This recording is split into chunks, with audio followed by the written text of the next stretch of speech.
Merci Madame la Présidente. Une commission chargée d'établir le nouveau schéma national des infrastructures de transport remettra son rapport courant avril 2013. D'ores et déjà, les élus Europe Écologie Les Verts sont parfaitement en phase sur ce sujet avec le gouvernement qui annonce que, comme le précise Frédéric Curvillier, ce schéma n'est plus compatible avec l'objectif de retour à l'équilibre des finances publiques.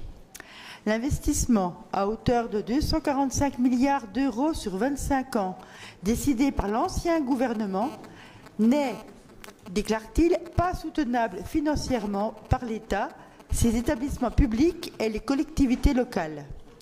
Pour le ministre, il ne s'agit pas en effet de définir un schéma d'infrastructure à long terme, mais plutôt de définir un canevas de mobilité durable à l'échelle de notre pays, identifiant des solutions plus immédiates et permettant d'améliorer à court terme le service rendu aux usagers. Ce n'est rien d'autre que nous proposons, l'aménagement alternatif de la RN19. C'est une sécurisation vitale qui n'est pas destructrice d'autres milieux naturels, tout en optant pour la déviation de chaque localité et en reprenant les points dangereux. Le principe de l'autoroute, comme chacun sait, est un tuyau avec une entrée et une sortie à chaque extrémité, un peu comme une ligne LGV qui traverserait un département sans s'y arrêter, si vous voyez ce que je veux dire.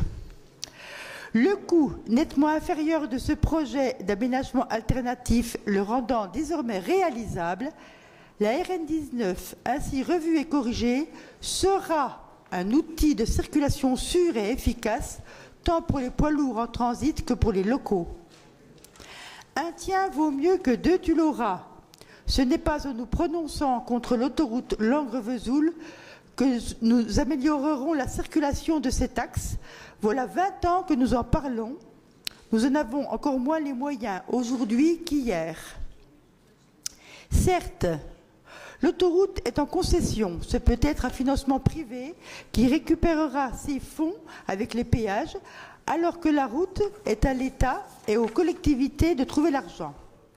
Mais, vu la rentabilité attendue, c'est peut-être pour cela que les candidats privés ne se bousculent pas, à moins que certains élus préfèrent faire disparaître la ligne ferrée numéro 4 en poussant tout le monde sur une autoroute payante.